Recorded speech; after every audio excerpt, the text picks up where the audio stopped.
નર્મદા જિલ્લાના કેવડિયામાં statue of unity ખાતે આદિવાસી સમાજના લોકો રહેતા હતા, ત્યાં ધંધો રોજગાર કરતા હતા, પરંતુ તંત્ર દ્વારા ડિમોલેશનની કામગીરી હાથ ધરવામાં આવી હતી. મોટા પ્રમાણમાં જે મકાનો છે, દુકાનો છે, તે તોડી પાડવામાં આવ્યા.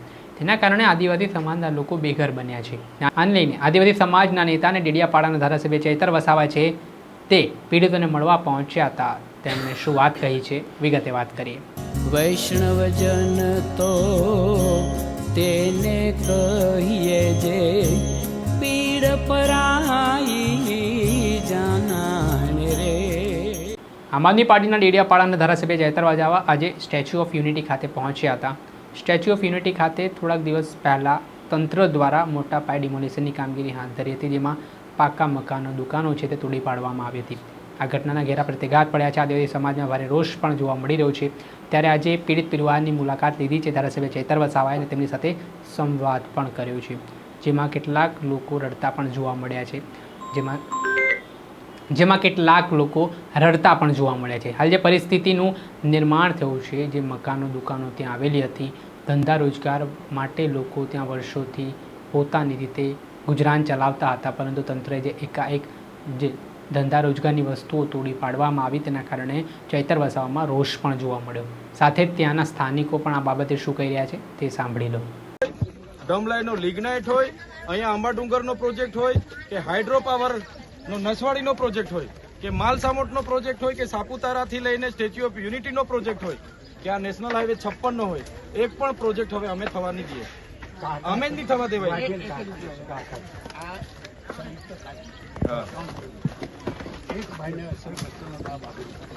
નાના ભાઈને મોટા ભાઈને બાકી નાના ભાઈને આપી દે.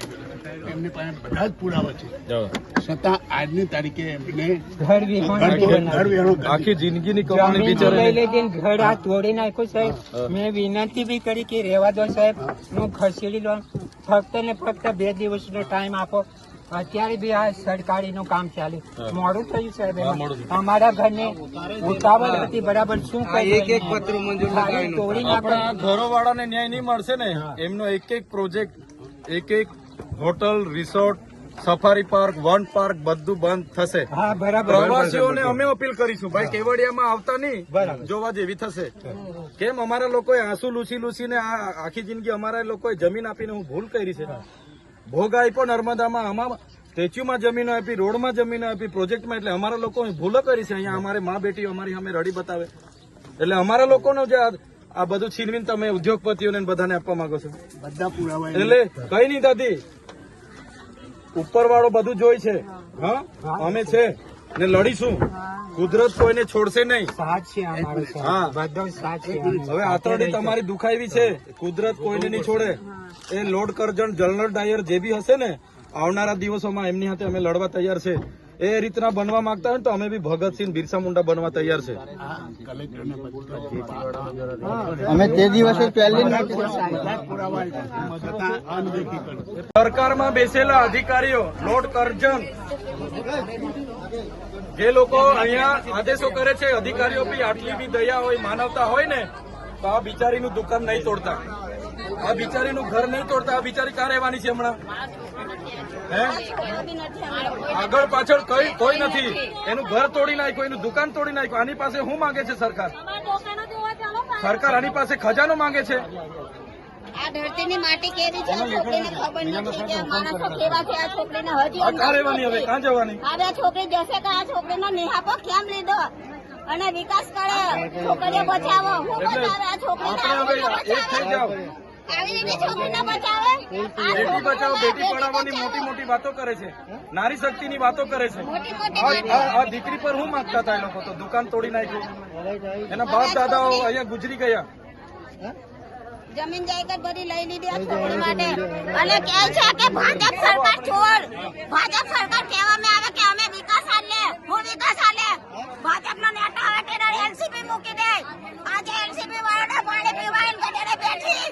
તારે કઈ મરી જાય એલસીબી વાળા? બોલેલા એલસીબી વાળા કઈ મરી ગયા? એમને નથી દેખાતું. આ લોકોએ આ અધિકારીઓને થોડી અક્કલ તો હોવી જોઈએ.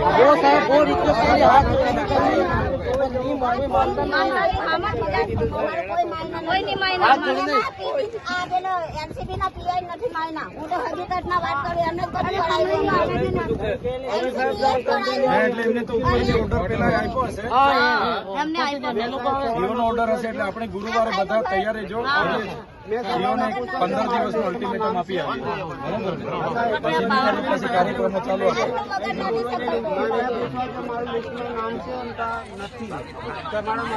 તમારું ઘર કઈ બાજુ?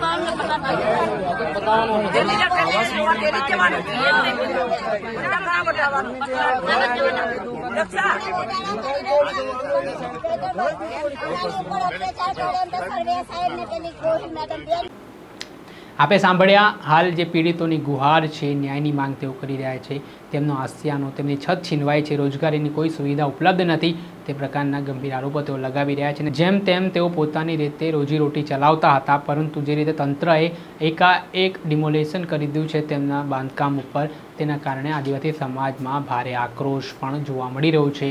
આગામી દિવસોમાં સરકાર આ મામલે આદિવાસી સમાજને ન્યાય આપે, નહીંતર સમગ્ર ગુજરાત જ નહીં પરંતુ અલગ અલગ રાજ્યના આદિવાસીઓને એકત્ર કરીને આંદોલન કરવાની તૈયારી ધારાસભ્ય ચૈતર વસાવાએ બતાવી છે. દર્શક મિત્રો, નવજીવન ન્યૂઝને આપ લાઇક કરી લો, સબસ્ક્રાઇબ કરી લો અને શેર કરવાનું ભૂલતા નહીં. વૈષ્ણવજન તો તેને કહીએ જે પીડ પરા